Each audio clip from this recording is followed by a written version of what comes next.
Sejam bem-vindos em nome de Jesus, sejam bem-vindos. Que o Senhor continue falando com vocês de uma forma graciosa nessa tarde. Povo de Deus, quem está com sua Bíblia, abra aí comigo ou acompanhe a leitura no telão. A palavra do Senhor lá no Evangelho de Jesus, como escreveu Mateus, capítulo 14. Mateus 14, a partir do verso 22. Amém? Eu creio que essa é uma palavra que o Senhor trouxe ao meu coração e que é proveitosa para nós como igreja nessa tarde. É tempo de darmos passos profundos no Senhor. Eu quero falar sobre vocês sobre a esperança que a presença de Jesus pode nos entregar.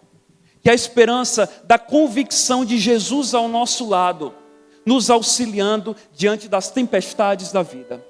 Se você puder, acompanhe comigo a leitura aí no telão. A partir do verso 22, diz assim a palavra do Senhor. Logo em seguida, Jesus insistiu com seus discípulos para que entrassem no barco e fossem adiante dele para o outro lado, enquanto ele despedia a multidão. Tendo despedido a multidão, subiu sozinho a um monte para orar. Ao anoitecer, ele estava ali sozinho, mas o barco já estava a considerável distância da terra, fustigado pelas ondas, porque o vento soprava contra ele. Alta madrugada, Jesus dirigiu-se a eles andando sobre o mar. Quando viram andando sobre o mar, ficaram aterrorizados e disseram: é um fantasma, e gritaram de medo. Mas Jesus imediatamente lhes disse: coragem, sou eu, não tenham medo. Senhor, disse Pedro, se és tu, manda-me ir ao teu encontro sobre as águas. Venha, respondeu ele. Então Pedro saiu do barco, andou sobre as águas e foi na direção de Jesus. Mas, quando reparou no vento, ficou com medo e, começando a afundar, gritou: Senhor, salva-me! Imediatamente, Jesus estendeu a mão e o segurou e disse: homem de pequena fé, por que você duvidou? Quando entraram no barco, o vento cessou.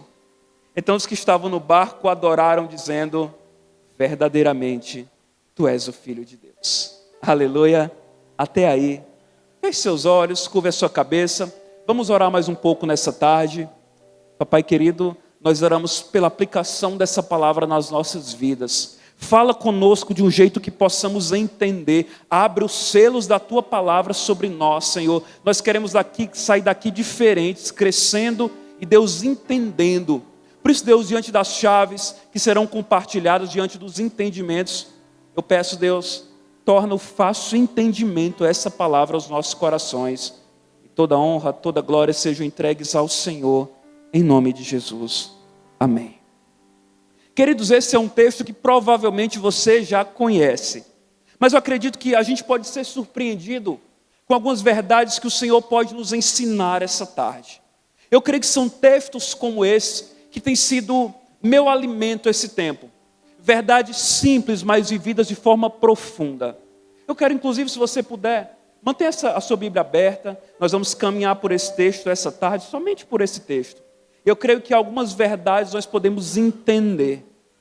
Queridos, eu também acredito que são as coisas mais simples de Jesus que podemos entender as verdades mais profundas. Essa é uma passagem que a gente lembra. A passagem de Jesus acalmando a tempestade, de Jesus andando sobre as águas. E para eu entender melhor o que está acontecendo aqui, eu preciso me situar.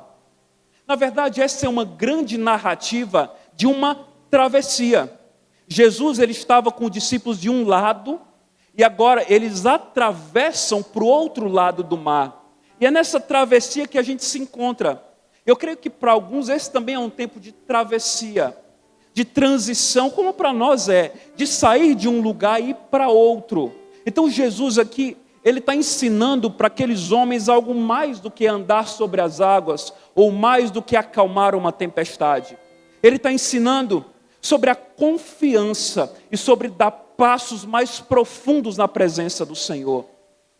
Para a gente entender onde a gente está, imediatamente antes disso que a gente leu, Jesus, ele operou a primeira multiplicação de pães, um dos milagres mais notórios dele. Jesus, ele fez algo literalmente tremendo, sim ou não? Ele com 5 pães e 2 peixes, ele alimentou uma multidão. A Bíblia vai dizer que aqueles milhares de pessoas comeram e beberam, comeram do alimento, comeram daquele pão e do peixe, e ainda sobrou muito. Então, imediatamente essa passagem acontece. Só que tem um detalhe que o texto de Mateus não conta, mas o Evangelho de João no capítulo 6 acrescenta. Esse milagre ele foi tão notório, ele foi tão poderoso, gerou tanta comoção diante do povo, que aquele povo ele se reuniu para à força levantar Jesus como rei de Israel. E por causa disso, Jesus, ele despede aquela multidão, ele manda aquela multidão embora. No texto que a gente leu, ele diz que ele insistiu para que os discípulos entrassem no barco, mas o literal fala que de fato Jesus, ele obrigou, ele coagiu os discípulos a entrarem no barco para ir embora. Então perceba, Jesus, ele se viu no meio de um clamor de um povo, para levantar como um rei, mas não como um rei do jeito que ele veio para ser, mas como um rei terreno, como um rei político. Então perceba, Jesus aqui ele foge de um dos maiores desafios e de uma das maiores tentações que nós sofremos como igreja, que são os atalhos. Fazer as coisas de um jeito mais rápido. Jesus sabia que ele era rei, sim ou não, irmãos? Sim. Mas Jesus também sabia que a coroa dele só viria depois de uma cruz. Sabia que não era o tempo. E aquele povo ali se uniu, bolou para levantá-lo como rei naquele tempo, naquela hora, à força.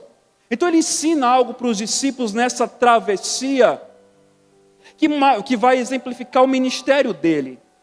Ele está aqui depois desse grande milagre, ele manda o povo embora, ele manda os discípulos embora, e ele sozinho, ele vai para um lugar solitário orar. Essa era a vida de Jesus. Isso era o que Jesus fazia. E na verdade, queridos, Jesus, ele envia esses discípulos para o barco, também para poupá-los de uma tentação. Qual era essa tentação? De fazê-lo rei, de cair no papo do povo, de entrar naquela comoção do povo, para fazer dele um rei antes da hora. Da pressão de um povo que queria aqui e agora a força, estabelecer um reino, mas não o reino que Jesus fez. Jesus é o rei que reina pelo amor.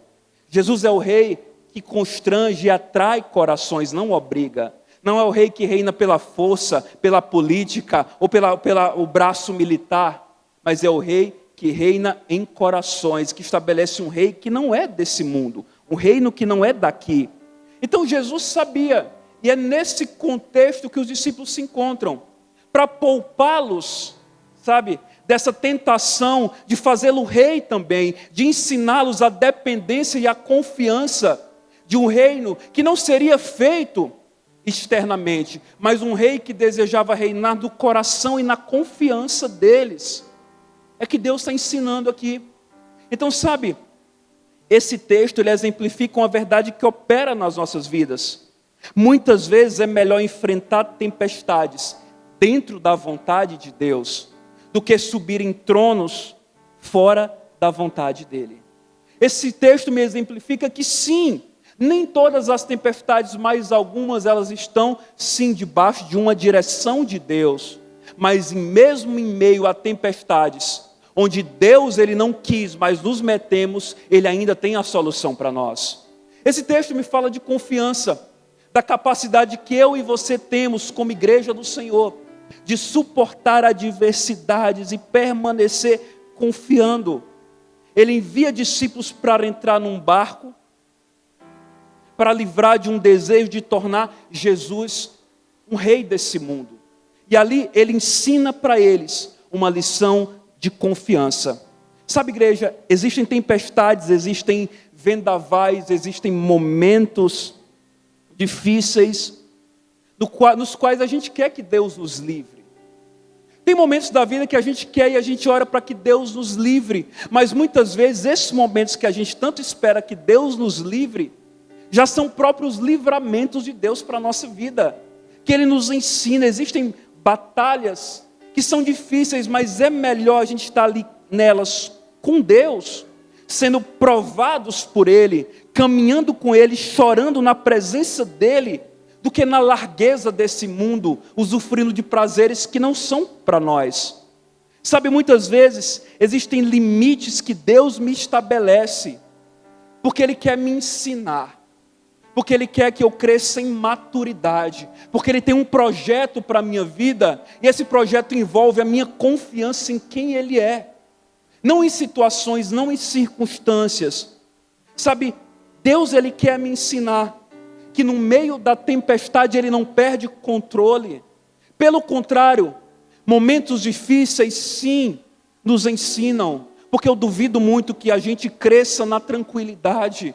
Porque se você olhar essa palavra de Gênesis e Apocalipse, são homens que prosperaram no meio do desconforto. São homens que aprenderam a confiar. Porque, querido, se eu lhe perguntar, como eu sei que uma fé é verdadeira? É por aquilo que eu declaro? É por aquilo que eu posto? É por aquilo que as pessoas veem? Não, irmãos, mas a verdade de uma fé, ela é comprovada quando eu preciso dela. A verdade de uma fé, ela é medida quando essa fé ela se torna necessária na minha vida. Então eu quero caminhar com vocês em algumas verdades, em algumas lições que esse texto nos apresenta. Eu peço que você abra o seu coração. Uma delas, ou todas elas, na verdade, podem ser resposta de Deus para a sua vida.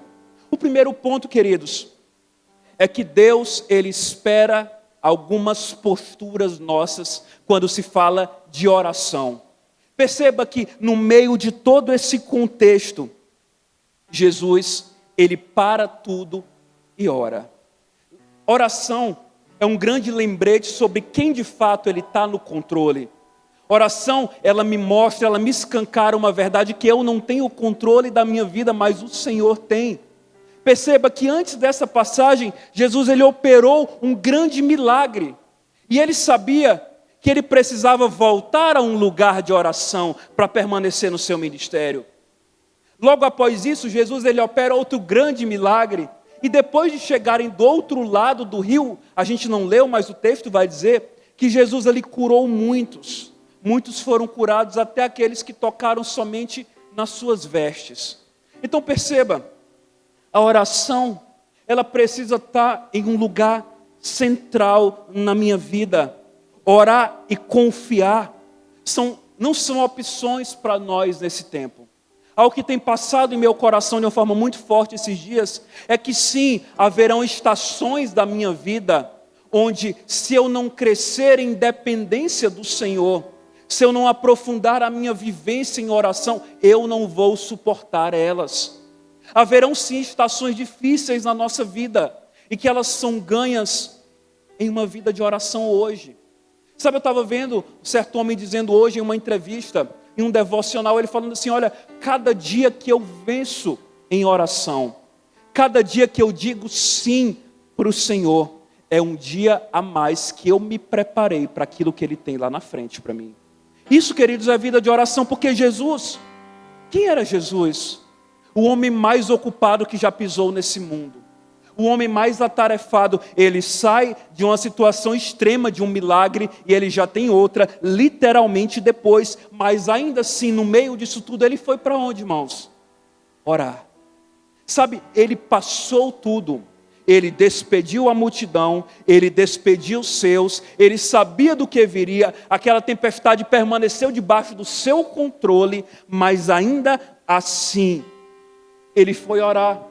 Oração secreta para Jesus não era ambiente, não era momento, mas era estilo de vida. Porque ele sabia que ali era uma chave, não só para eu receber, mas para primeiramente eu entender a vontade de Deus.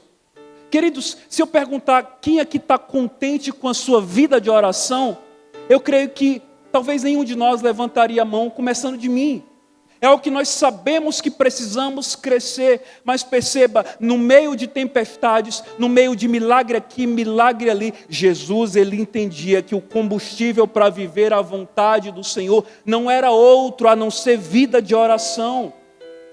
Como certo autor uma vez escreveu, que o segredo da oração é a oração em segredo. Isso é orar, é viver, é crescer em Deus. Por isso, irmãos, posições em Deus precisam ser tomadas. O versículo 22, a gente inaugurou esse texto falando isso. Jesus, ele mandou todo mundo embora. Ele mandou todo mundo para casa e ele foi orar. Ele subiu no monte sozinho para orar. Não que no monte tenha mais poder, mas o monte é um lugar onde você fica a sós com o Senhor. E todo lugar que você se dispõe para ouvir Deus, você vai ouvi-lo de fato. Então Jesus, ele foi ali. Ele sabia que do lado de cá do mar, ele tinha feito muita coisa, mas não era tempo de baixar a guarda. Ele sabia que no meio do mar ele faria muitas coisas, mas não era tempo de baixar a guarda. E ele sabia, inclusive, que do outro lado do mar ainda haveriam mais coisas para ele fazer. Mas mesmo assim, ele voltou para um lugar de oração. E é para isso que a gente tem que voltar, queridos. Púlpito pode ser vitrine, mas lugar de oração não é. Púlpito pode ser lugar de exposição, mas é no lugar secreto de oração que a gente tem que retornar. E eu ouso dizer, o que habilitou Jesus a viver o ministério dele foi vida de oração. E para nós, queridos, não é diferente. Ele ficou ali, e o texto vai dizer que ele ficou ali até o anoitecer, até escurecer, ao ponto de que ele só saiu daquele lugar de oração na madrugada. Jesus, ele sabia do que estava acontecendo, mas aí eu preciso abrir um grande parêntese hoje. Um dos nossos desafios é colocar as coisas no lugar, porque, irmãos, sempre haverá o prioritário e o urgente. Sempre vai haver aquilo que é importante e aquilo que é urgente. E o meu grande erro é colocar aquilo que é urgente à frente daquilo que é prioridade na minha vida. E oração é uma dessas prioridades. Não sei se acontece com vocês, ou é só lá em casa comigo, que parece que quando você vai orar, você lembra de tudo que tem que fazer no dia. Não sei se é só eu. Eu vou orar, eu lembro, tem uma mensagem no WhatsApp, tem uma conta para pagar, tem uma visita para fazer, eu tenho que retornar, eu tenho que ir ali, eu tenho que fazer isso. E se eu não decido colocar aquilo que é prioridade diante da minha face e viver por aquilo, o urgente vai roubar. Porque sempre vai ter algo urgente. É um menino chorando, é um celular tocando, é a fome, é a lembrança do que falta fazer, é a lembrança de uma mensagem, é um compromisso, é alguém precisando de ajuda. Mas, queridos, para Jesus, oração foi central. E isso habilitou ele. Não é à toa que de cima do lugar de oração, Jesus conseguiu ver o barco lá longe. E ele conseguiu também entender que a tempestade estava chegando. E disso, ao que o Senhor tem falado comigo, é que quem ora tem uma visão mais abrangente. Quem ora consegue perceber as tentações que vêm para derrubá-lo. Quem ora consegue entender, e eu ouso ir além, só foge da tentação quem entra em ambientes de oração. Só vence no dia da aflição, no dia da provação, quem decide entrar em ambientes de oração. E vou além, igreja, quem não ora não é imitador de Cristo. Nós precisamos entender que oração para nós não é privilégio, mas é algo que está disponível. Nosso pastor sempre diz que para orar eu só preciso de duas coisas: um tempo e um lugar. Isso está disponível, mas foi isso que habilitou Jesus a orar. Quantos, queridos, ainda não nos derramamos em oração diante de Deus?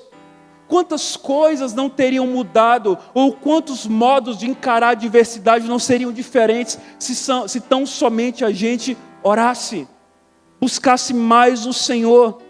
Eu sei, nós somos uma geração livre, amém? Nós temos liberdade. Eu sei que você pode falar com Deus em todo lugar, dirigindo, trabalhando, fazendo seus afazeres. Você pode falar com Deus lavando louça, limpando uma casa, mas eu duvido muito que é em qualquer lugar que você pode ouvir Deus. Isso não está disponível de qualquer modo. Jesus, ele é um homem que constantemente ele parava. Marcos 1 diz que Jesus ele ia para regiões desérticas para orar. Atos 16 diz que um dia Paulo, procurando um lugar para orar, ele foi para a beira de um rio e ali orou. Então perceba, momentos de oração, na verdade é aquilo que me habilita a permanecer e a viver e a suportar adversidades. Eu tenho que lembrar algo para você. Se a gente não consegue crescer em ambientes de intimidade com Deus, situações vão nos surpreender, irmãos. Situações vão nos pegar desprevenidos. Se a gente não ora ainda, a gente tem um nível de maturidade que ainda não alcançamos em Deus. Por isso precisamos desesperadamente. Olha que extraordinário aquilo que Mateus capítulo 6 declara. Ele está falando do ambiente de oração. Ele fala que eu vou para o secreto, e o Deus que me ouve em secreto, Ele me responde. Não é verdade? Está lá em Mateus capítulo 6. Mas é interessante que essa palavra secreto, a gente muitas vezes associa secreto com quarto, né? E não deixa de ser uma verdade. Mas é engraçado que essa palavra secreto, ela no original, no grego, é a palavra tameion, que significa literalmente despensa. Não é aquela despensa arrumadinha, que a gente coloca as coisas bem organizadinhas, os alimentos. Mas é o que nós temos muito aqui nessa região, e talvez algum de vocês se identifiquem. Essa despensa, geralmente, no literal, fala de um cômodo onde eu coloco aquilo que está quebrado. Todo mundo aqui, a maioria, eu sei que tem um quartinho da bagunça em casa, né? Onde você coloca aquilo que está quebrado, que você acha que um dia vai usar, mas no final das contas nunca usa de novo. Essa cadeira quebrou a perna, mas está boazinha. Um dia eu uso, esse dia nunca chega. Não, esse ventilador aqui só queimou, mas está bonzinho. Um dia eu mando arrumar, esse dia nunca chega. E literalmente, queridos, isso é o original do que fala a palavra secreto. Uma despensa para guardar aquilo que está quebrado. É isso que Deus faz conosco. Quando eu vou para esse lugar secreto com Ele, seja um quarto, seja um banheiro, seja debaixo de uma cama, seja em cima de um pé de árvore, ali Ele conserta o que está quebrado em mim. Ali Ele me alinha para aquilo que eu preciso ser. Ali Ele me devolve a capacidade de ajustar a minha vida de acordo com a vontade dEle. Então o primeiro ponto que eu preciso entender, Jesus, Ele manda os discípulos para livrá-los de uma pressão popular e para ensinar algo para eles. E Ele mesmo se prepara para vencer aquilo aonde? Voltando para o lugar de oração. É para lá que a gente sempre volta, irmãos. Depois de uma vitória, depois de uma provação, depois de uma tristeza, depois de uma alegria, é o lugar que nós precisamos voltar. Jesus, Ele permaneceu porque orou. Porque, queridos, as nossas maiores vitórias são vencidas em oração. As nossas maiores guerras são travadas de joelhos. E eu digo para você, aquele que vence de joelhos certamente vencerá em pé. Aquele que decide se colocar de joelhos diante de Deus, ele vence em pé. Então, enquanto os discípulos estavam ali no meio do mar, estavam ali sofrendo pelas ondas, a Bíblia diz que eles já lutavam há várias horas, e Jesus, ele chegou na 4ª vigília da noite, ou seja, 3 horas da manhã. Então imagina aí o cansaço desse povo, o frio, a dor, a fome, a luta, o medo, e eles veem Jesus chegando. Aquele que passou horas em cima do monte, agora desce para se encontrar com a sua igreja. Aquele que passou horas lutando em oração, agora ele desce com uma mensagem, um milagre para o povo. Sabe, abrindo outro parênteses aqui, tem algo que o Senhor quer nos ensinar. Aquele, queridos, que está orando sozinho, sabe que não é suficiente orar e depois ficar só. Todas as vezes que eu oro, que eu recebo algo de Deus, eu me torno responsável de compartilhar isso com alguém. Porque não existe vida cristã sozinho, isso é ser igreja. Eu tenho algo que você precisa, e você certamente tem algo que eu preciso. Isso é a graça e a beleza de sermos igreja de Jesus. Aqueles que oram não se isolam, porque santidade que se vive no secreto não é santidade. A santidade real, ela não me isola. Jesus, ele passou horas em oração, mas depois de orar, ele desceu com uma mensagem para o povo. Ele desceu e operou. O coração de Jesus é assim, se isola para receber de Deus, desce para socorrer a sua igreja. É isso que ele fez, é isso que ele continua fazendo. Toda oração que me enche no secreto agora me torna responsável de ser uma bênção na coletividade. Quando você sai de um momento de oração, você sai cheio de algo, e não é para Deus esse algo, é para o seu irmão. E é por isso que Jesus é extraordinário. Ele exemplifica muito bem. Talvez alguns vão dizer assim, pastor, mas é tão difícil estar perto de pessoas. Parece que todas as vezes que eu tento, parece que vem uma tempestade. Parece que todas as vezes que eu me encho de Deus para estar perto de pessoas, vem o vento. E não, irmãos. Jesus, Ele nos chama para estar perto de pessoas. Então a primeira lição que eu aprendo dessa passagem, logo no primeiro versículo, o que nos faz vencer, o que nos habilita a vencer até esperança em meio a tempestades, é a convicção de uma vida de oração. O que habilitou Jesus a vencer as tempestades, porque sim, Ele era 100% homem, 100% Deus. Por isso que Ele não nos socorre em teoria. Por isso que a ajuda de Jesus não é teoria, mas é prática para as nossas vidas. É uma vida de oração.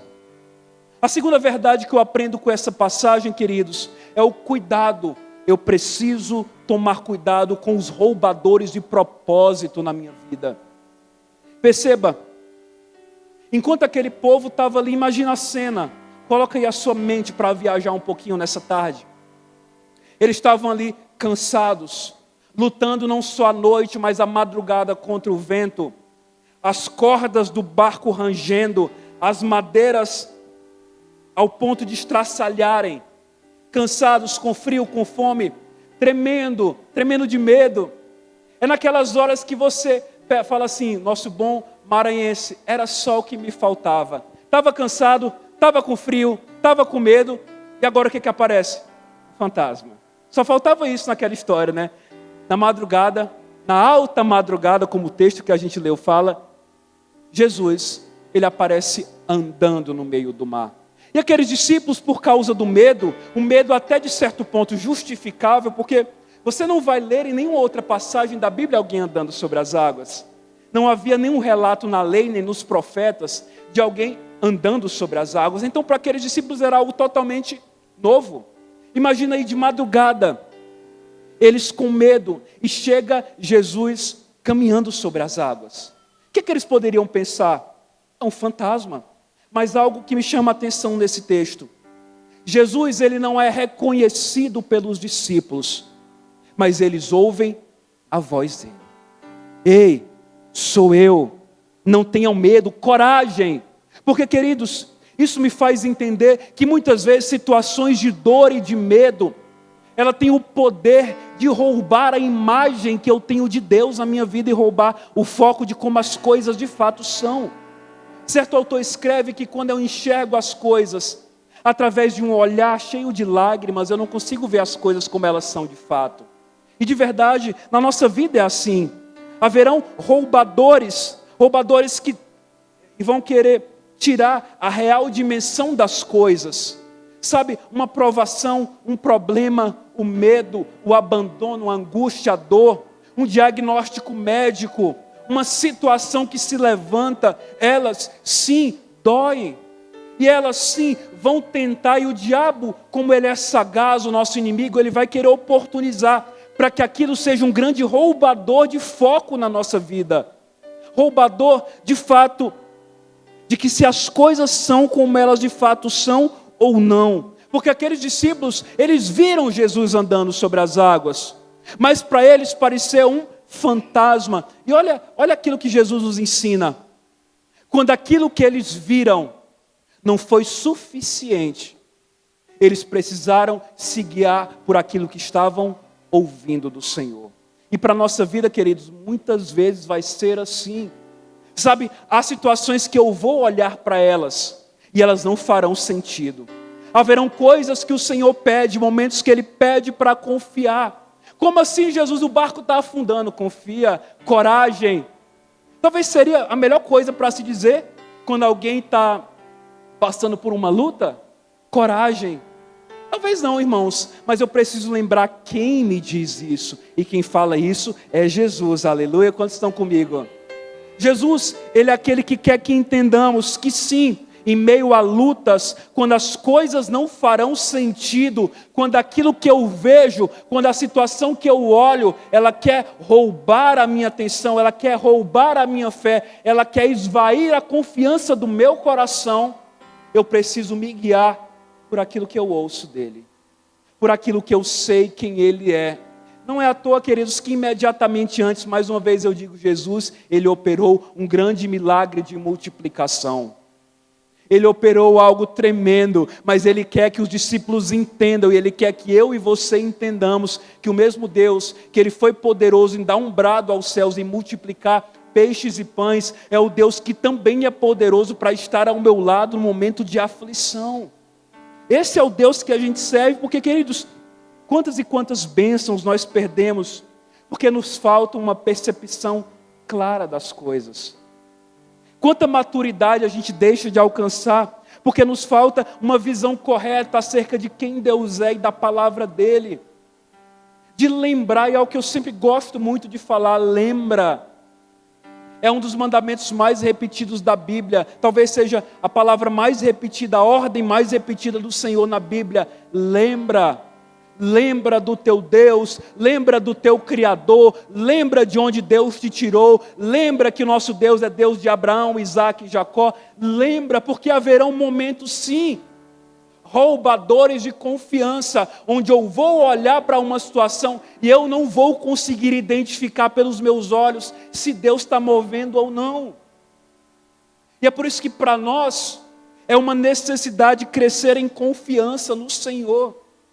Em confiança nesse Jesus, o Jesus do Salmo 23, versículo 6, cuja bondade e fidelidade nos acompanharão todos os dias. O Jesus aquele mesmo que entra na fornalha, aquele Jesus que passeia no fogo, aquele Jesus que cruza um deserto.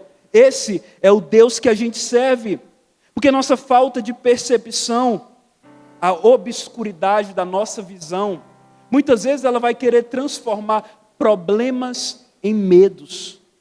E se a gente enxergar, queridos, as coisas como Deus quer que a gente enxergue, nós seremos muito mais consolados do que desesperados. É lembrar de quem fato é o nosso Deus. É lembrar de que a voz dele, ela tem poder não só de acalmar o mar, mas também de acalmar um coração. A voz dele tem poder não só para criar ou para destruir, mas a voz dele tem o poder para colocar as nossas emoções no lugar correto. Aquela visão de Jesus deveria consolar aqueles discípulos, mas ela foi algo que foi transformada em uma figura de medo. Porque, meus irmãos, o que traria mais conforto ao nosso coração do que Jesus vindo em nossa direção? Acredito que nada. Mas para aqueles discípulos, tomados pelo medo, tomados pela angústia, tomados pela dor, aquilo se tornou uma visão fantasmagórica, o fruto de uma imaginação. Eles já estavam ali no meio do mar, perto do abismo, estava tudo ruim. Então o mais natural seria eles permanecerem no medo. Estava tudo ruim e para piorar chegou um fantasma no meio da história. Mas, queridos, eles se encheram de pavor com relação àquilo que deveria trazer a eles tranquilidade. Então, lembre da voz do teu Deus, lembre das palavras que saem da boca dele, elas que nos sustentam em momentos de adversidade. A convicção de um Deus presente, a convicção de que o nome de Jesus também é Emanuel, é Deus conosco, é Deus perto. Sabe, isso talvez não mude a dor, isso talvez não anule a existência da dor, mas ela coloca a dor numa perspectiva nova. Quando eu sei que quem está do meu lado é o Deus que eu sirvo. Quando eu sei que os meus olhos podem me enganar, os meus sentidos podem me enganar, mas a visão espiritual que eu tenho através da fé, ela me aponta que Deus ele permanece ao meu lado. Ah, queridos, e é só o Espírito Santo de Deus que pode ungir os nossos olhos para que a gente consiga ver isso. Cuidado, porque do mesmo modo que tudo que Jesus fez, ele continua a fazer. Aquilo que os discípulos também sofreram, nós podemos sofrer também como igreja do Senhor.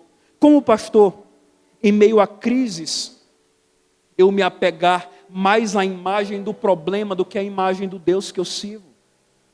Quando me falta disposição para buscar o Senhor. Quando eu prefiro mais acreditar no meu problema do que acreditar no meu Deus. de quando chega o momento da adversidade, eu procuro mais isso ou aquilo, aqueles ou aquelas. Ao invés de correr para o Senhor, eu vou correr para fazer o textão na internet. Quando chega o momento da dor, muito mais do que ir para um lugar secreto de oração, eu procuro em pessoas aquilo que Deus pode me dar. Talvez isso também seja eu confiar num roubador de alegria, um roubador de propósito. Queridos, a nossa fé, ela precisa prosperar no dia mau. Porque uma coisa que nós precisamos ter o entendimento: dias difíceis chegam, dias maus também chegam. A nossa fé, ela não se resume a facilidades, mas a confiança de um Deus que nos protege.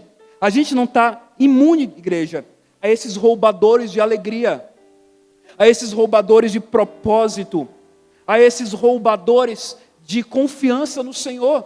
Um problema que eu confio mais no problema do que em Deus. Uma luta que ela quer definir quem eu sou. Um erro do passado que bate a porta e ele quer chamar a minha identidade daquele erro que eu cometi. Queridos, eu preciso enxergar o Deus da provisão perto de mim. Eu preciso entender que esse é o Deus que eu sirvo. A imagem do Senhor não pode ser confundida com um fantasma, porque João 10 vai dizer, versículo 4, que nós, como as ovelhas do bom pastor, nós ouvimos a sua voz e nós o reconhecemos por causa da sua voz. Em momentos quando os nossos olhos falham, em momentos onde a nossa confiança fraqueja, eu preciso lembrar quem é o meu Deus, quem é o Jesus da Bíblia, aquele que venceu a morte. O Evangelho precisa ter poder na minha vida, para mesmo em meio a provações eu continuar declarando: eu creio em um Deus vivo, eu tenho promessa de Deus, é melhor estar ao lado dEle. Essa precisa ser a força da palavra do Senhor. Não são métodos, igreja, mas é a confiança em Jesus. Essa voz, a voz que sai da boca dEle, tem o poder de alinhar as minhas emoções. Tem o poder de colocar as coisas no lugar. Tem o poder de encher o meu coração de temor, de que eu começo a obedecê-lo e amá-lo por causa da voz dele. Isso, queridos, é passo de maturidade para nós. Jesus, ele quer nos ensinar a sermos maduros, nem que para isso tempestades precisem se levantar diante de nós. Geralmente não crescemos no conforto. Uma vida cristã madura, ela não é adquirida no sábado à tarde assistindo Netflix, não. Ela é adquirida em renúncia. Ela é adquirida em jejum. Ela é adquirida em momentos com o Senhor a sós. E são esses momentos que farão a diferença. Igual aqueles discípulos, queridos, muitas vezes a nossa vida é assim. A gente tem a facilidade de perceber: olha, o barco é real. O vento é real. A dor é real. O mar é real, o frio é real, o cansaço também é real, mas o consolo de Deus é fantasma. Tudo aqui para aqueles homens parecia ser real, eles não duvidaram, mas duvidaram quando viram Deus andando sobre as águas. E queridos, não pode ser, porque tudo aquilo que aquele povo se apegou, passou. Aquele mar já não é daquele jeito. O barco já se acabou, o vento já passou. Os próprios discípulos já passaram também, já morreram. Mas Jesus, o que andou sobre as águas, ele continua vivo. E ele continua operando, e ele continua passeando no meio da sua igreja. Por isso a gente precisa colocar as coisas na perspectiva real. E essa palavra é para alimentar o teu coração de esperança e fé. Jesus, ele é real. E ele continua ao teu lado no meio da provação. Nem toda provação é a mão de Deus que te conduziu para ela, mas toda provação é uma oportunidade de Deus te ensinar. É uma oportunidade de Deus te fazer maduro, porque Jesus, ele valoriza mais a maturidade do teu coração do que qualquer outra coisa, e ele quer te levar a um nível mais profundo de confiança, onde eu chego nele e digo: Jesus, eu te amo, porque eu te amo, porque o Senhor é melhor, eu te amo. Claro que nós amamos o que Deus pode nos dar, irmãos, não é errado você querer, mas o nosso desafio é continuar amando e confiando nesse Deus, mesmo quando não chega, mesmo quando o que eu peço não acontece. Amá-lo por quem Ele é, amá-lo pela realidade dEle, amar porque o seu amor é real. Não podemos tornar mais real a nossa dor do que a realidade de Cristo. Não podemos tornar mais real aquilo que nos cerca do que aquele que cerca tudo aquilo que pode nos cercar. Amém? Não podemos tornar mais real os problemas do que a presença de Jesus. E esse é o nosso segundo ponto. Cuidado com roubadores de propósito na tua caminhada. Cuidado com roubadores de visão na tua caminhada. O diabo, ele não vai cessar. Ele quer situações para roubar a tua fé, para desvirtuar o teu propósito. E Jesus, ele quer alinhar isso novamente. E a terceira e última verdade, chave que eu aprendo nessa passagem. A maior necessidade ali era a presença de Jesus no barco. Essa era a maior necessidade dos discípulos. Isso aqui é muito forte, queridos, porque o que Jesus manda aqueles discípulos fazerem? Não tenham medo, não temas. Porque primeiro Jesus, ele quer acalmar a tempestade dentro, para depois ele acalmar a tempestade fora. Não pense que havia paz. Eu preciso reconhecer a ousadia de Pedro aqui. Pedro, ele desejou, mas ainda assim na palavra de desejo de Pedro havia algo de desconfiança. Senhor, se és tu, manda que eu vá. Ora, eles conheciam a voz de Jesus. Eles sabiam quem Jesus era. Mas Pedro pede. Mas perceba, queridos, Jesus, ele anda sobre as águas. Ele não corre. Ele tem o tempo dele. Talvez alguns possam dizer, mas Jesus, por que o Senhor demorou? Por que o Senhor chegou só 3 da manhã? Não podia ter chegado 10 da noite? Não podia ter chegado no finalzinho da tarde, quando a tempestade estava só começando? Queridos, nem para tudo eu vou ter resposta. Mas a fé que eu carrego precisa afirmar, Jesus, ele sempre chega na hora certa. Jesus, ele sempre opera no tempo certo. Jesus, ele não está atrasado, há um tempo perfeito de Deus, porque eu sou servo. E essa é a posição de oração que precisamos cultivar. Assim como Ana, 3 vezes diante de Deus, Senhor, eu estou sofrendo, mas eu sou serva. Eu estou chorando, eu quero um filho, mas eu sou serva. E se o Senhor der o que a tua serva pede, queridos, essa é a posição. Somos servos e Ele Senhor. Deus não está atrasado, sabe por quê? Porque a tempestade que me atribula não afeta Ele. Porque o profeta Naum vai dizer, Naum capítulo 1, versículo 3, que o Senhor é aquele que faz o seu caminho no meio da tormenta e da tempestade. Esse é o Deus que a gente serve. Então Jesus, ele chega no tempo certo. E ele inclusive mostra que todas as águas, toda a criação e todo o mar bravio permanecem aonde? Debaixo dos pés dele. Toda a criação, tudo aquilo que nos atribula, permanece debaixo dos pés de Jesus. Não sabemos quantos passos Pedro dá. Não sei se foram 2 ou 3, ou foi uma caminhada considerável, não sabemos. Mas o interessante é que uma hora Pedro afunda. Pedro afunda e o texto vai dizer, a partir do versículo 30, quando Pedro reparou no vento. Essa palavra reparar é interessante.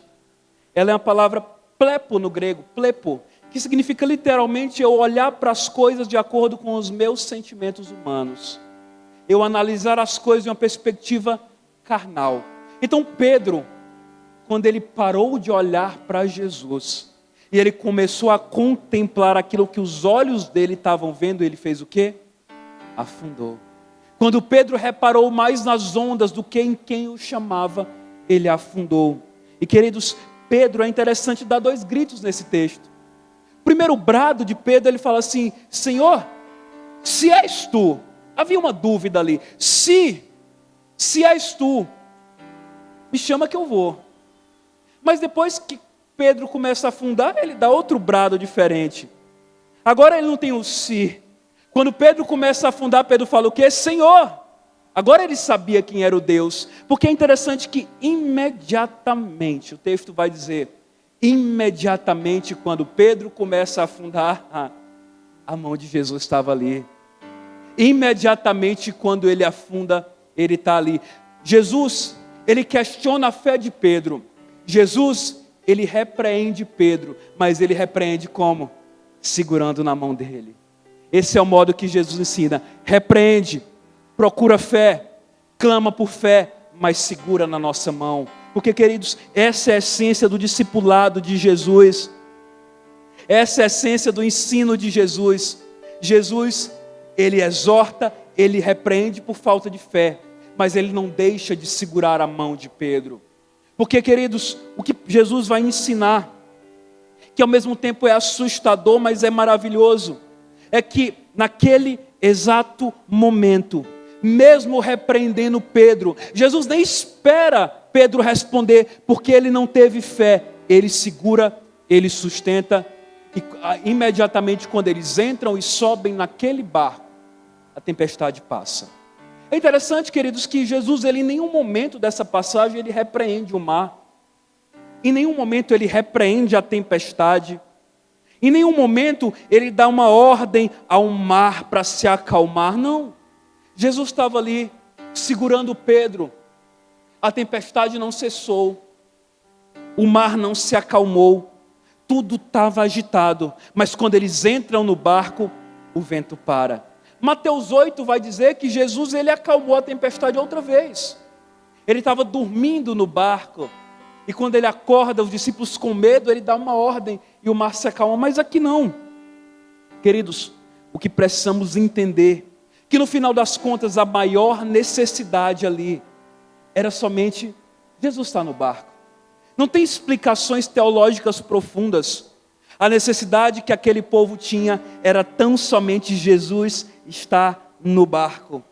Sendo sinceros, a gente quer que as coisas deem certo. Quando a gente está no meio de uma tempestade, a gente só quer que ela passe. Mas, queridos, esse texto me ensina que um modo mais inteligente, mais prático, mais cristão de lutar, não é lutar contra as causas, mas é convidar Jesus para estar nelas. Quantas vezes nós nos cansamos de lutar, talvez como esses discípulos a madrugada inteira lutando contra causas, lutando contra dores, lutando contra gente, lutando contra problemas, e quando a resposta é tão somente chamar Jesus para estar do nosso lado, aleluia. Tempestades, queridos, elas são inevitáveis. Você sendo rico ou pobre, você sendo grande ou pequeno, você sendo crente ou não, elas te alcançarão. Você pode fazer os seus planos para evitá-las, não é errado você fazer isso. Você pode usar da sua influência, da sua capacidade, faça isso. Mas muitas vezes são imprevisíveis e difíceis de administrá-las. Mas quando elas chegam, a atitude mais correta é convidar Jesus para estar conosco, para entrar no nosso barco, como Billy Graham uma vez escreveu, que é quando chegamos no nosso fim, quando chegamos no fim das nossas forças humanas, é que chegamos no começo de quem Deus é. Precisamos entender, irmãos, que é nosso jeito de caminhar é convidando. Para aqueles discípulos não houveram grandes explicações. Quando Jesus entrou no barco, o mar se acalmou e aí sim eles puderam declarar: verdadeiramente, Tu és o Filho de Deus. Quando Ele entrou, tudo muda, porque isso me faz entender.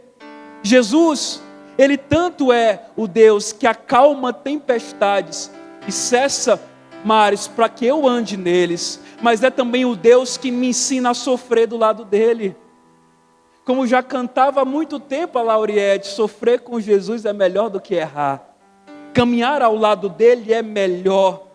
Viver ao lado dele é melhor. Porque quando eu olho para quem Jesus é, para aquilo que ele fez, eu percebo que às vezes a gente está perdendo tempo, igreja. Esbravejando tanto, lutando tanto contra tantas coisas. Com a nossa luta, se ela fosse contra pessoas, e não é. Enquanto a realidade da nossa luta é chamar Jesus para estar do nosso lado, ter Ele bem perto de nós, entender que mesmo mares, lutas, dores, dê o nome do seu mar, da sua tempestade nessa tarde, nesse começo de noite, eu não sei qual é, mas a realidade é Quando Jesus está do lado, aí sim eu consigo superar. Quando eu coloco Ele do lado, aí sim eu consigo superar. E eu sinto a presença dEle quando eu falo. Porque, queridos, o nosso Salvador, Ele é totalmente amável, totalmente honesto, totalmente puro, totalmente justo, totalmente crível em tudo aquilo que Ele faz. E é por isso que precisamos nos apegar em quem Ele é. Jesus, Ele mostrou tudo isso. E eu entendo que tudo isso que aconteceu foi para mostrar aos discípulos algo. O reino dele, muito mais do que sendo um lugar de paz fora, começa com um lugar de paz dentro. O que Jesus quer propor em nós, muito mais do que paz, muito mais do que situações mudem. E nós oramos para que elas mudem, amém? Nós oramos. Como fizemos aqui orando por cura, como temos feito todos os domingos, nós oramos, nós acreditamos. Mas acreditamos também que há um lugar de paz, um lugar de abundância, um lugar de plenitude em Jesus dentro de nós, e que pode haver tempestades do lado de fora, a gente consegue suportar em paz. De que caminhamos com Ele, não porque não temos problemas, mas apesar dos problemas. E que é esse o nível de maturidade que Jesus Ele quer nos elevar à sua igreja. Confiar de que uma palavra dele tem capacidade de nos sustentar.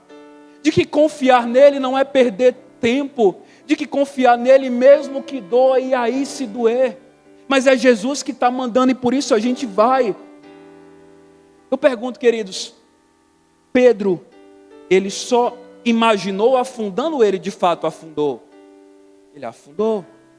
Jesus, ele só ficou imaginando Jesus segurando a sua mão, ou Jesus de fato segurou? Segurou.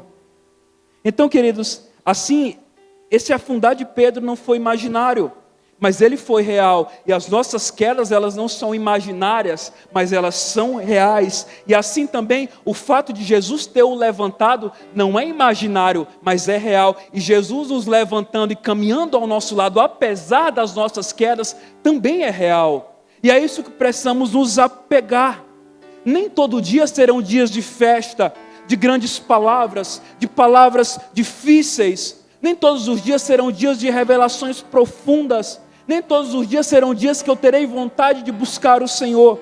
Mas não é questão de crença, mas é questão de garantia. Como o último versículo desse livro de Mateus fala, Mateus 28, eis que eu estou convosco todos os dias. Essa é uma realidade que tem que nos sustentar como igreja. Jesus, Ele está do nosso lado, seja caminhando nos vales da vida, seja caminhando em cima de montes. O Jesus que estava em cima da montanha, também é o Jesus que estava no meio do mar. Sofrimentos, queridos, são reais, mas o consolo também é real. Esse mundo, ele é problemático, mas Jesus, Ele é real. Ah, se não fosse Deus, se não fosse Ele entrando com provisão na nossa vida. E todas as vezes que eu lembro disso, o meu coração, ele é tomado por um pulso de encorajamento novamente. De lembrar de como Ele me encontrou um dia, do que Ele já fez na minha vida. Problemas, irmãos, eles são reais, e a nossa fé não se trata de eu colocar problemas para debaixo do tapete. Isso não é fé.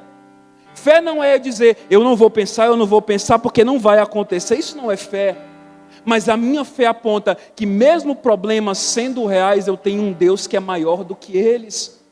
Mesmo o mar sendo bravio e revolto, eu tenho um Deus que caminha sobre o mar. Então, se não fosse Deus entrando com providência, eu quero te dizer algo e grave isso no seu coração. O Deus que moveu no passado, continua movendo hoje.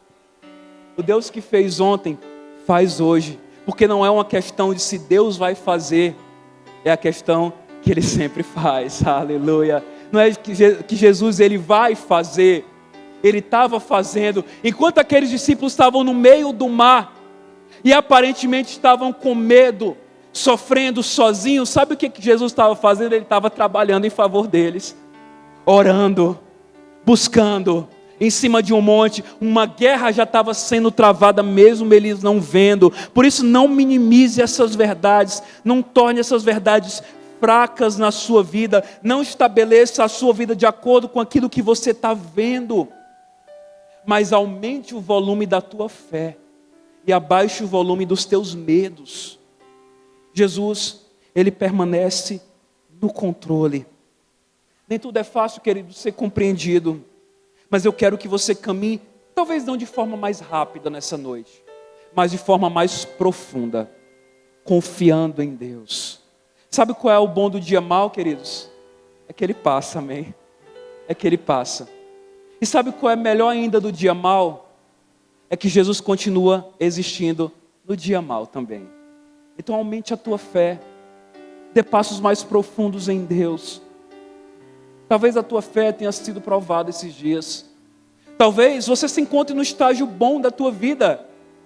Aparentemente você está no mar tranquilo e Jesus está remando por você e você lá de boa, deitado. Tem momentos que a gente se sente tão amado, né, pelo Senhor. Mas talvez, querido, você esteja vivendo outra estação da tua vida, onde aparentemente você lutou toda a madrugada e ninguém veio ao teu socorro. Mas eu digo algo para você. Quando eu conheço o Deus que eu sirvo, quando eu sei quem é o Deus que eu carrego, eu adoro, eu confio, eu declaro quem Ele é. Eu fecho as portas dos roubadores e acredito que quando Ele entra no barco, tudo muda. Aleluia. Eu quero lhe convidar a ficar de pé no seu lugar.